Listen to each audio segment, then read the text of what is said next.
Baik, pada kesempatan kali ini kita akan bahas soal perbandingan kuantitatif untuk soal pecahan. Di sini akan ada dua cara untuk membahas soal seperti ini. Cara pertama, kita harus mengingat bahwa prinsip-prinsip dalam pecahan. Ketika saya menuliskan 1/1 dan 1/2, mana yang lebih besar? Tentu kita akan menjawab 1/1. 1/2 dengan 1/3, mana yang lebih besar? Tentu kita akan menjawab 1/2 dan seterusnya. Kira-kira seperti ini. Ketika misalkan saya menjumlahkan dua pecahan di sini 1/1 ditambah dengan 1/2, tentu hasilnya akan lebih besar dengan penjumlahan 1/4 ditambah 1/5.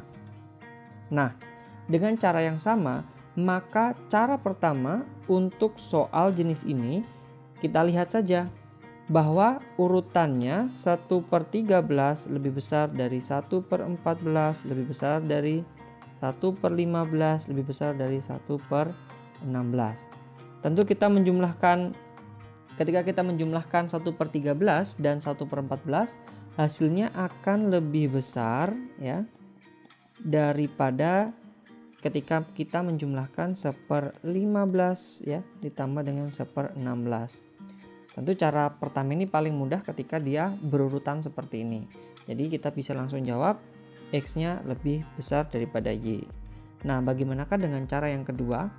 Cara yang kedua kita akan menggunakan menyamakan penyebut dari pecahan-pecahan yang ada. Oke. Untuk X itu bentuknya berarti kita samakan menjadi 13 kali 14. Di sini dapatnya 13 dikalikan dengan ditambah dengan 14. Untuk Y kita samakan penyebutnya 15 kali 16. Di sini dapatnya adalah 15 plus 16. Teman-teman yang bingung, saya kasih ilustrasi. Ketika saya punya 1/A ditambah dengan 1/B, maka dapatnya adalah A ditambah dengan B, saya bagi dengan A, B. Begitu cara mendapatkan bentuk pecahan untuk cara yang kedua. Nah, apakah sama antara penyebut di pecahan yang X dan Y? Jawabannya tidak. Maka kita harus menyamakan terlebih dahulu. Kita jumlahkan dulu, dapatnya adalah 27. Saya bagi dengan 13 kali 14, jadi kita tidak perlu mengalihkan sebetulnya. Di sini 15 kali 16. Di sini dapatnya adalah 31.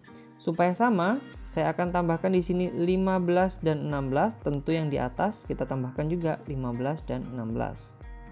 Nah, bagaimanakah dengan cara yang pecahan Y? Pecahan Y juga sama, karena di sini 15 kali 16 belum ada 13 dan 14. Kita kalikan, yang atas juga 13 kali 14. Dengan cara yang sama, antara X dan Y ini kita kalikan saja. Berapa, karena sudah sama ya penyebutnya sudah sama, kita tinggal kalikan sebetulnya. Berapa 27 kali 15 kali 16. Dan berapakah nilai dari 31 kalikan dengan 13 kalikan 14. Ketika kita sudah mendapatkan hasilnya, kesimpulannya pasti nilai X juga lebih besar daripada Y. Kira-kira seperti itu. Jadi rekan-rekan sekalian, silahkan memilih cara mana yang paling mudah. Ini adalah cara kedua.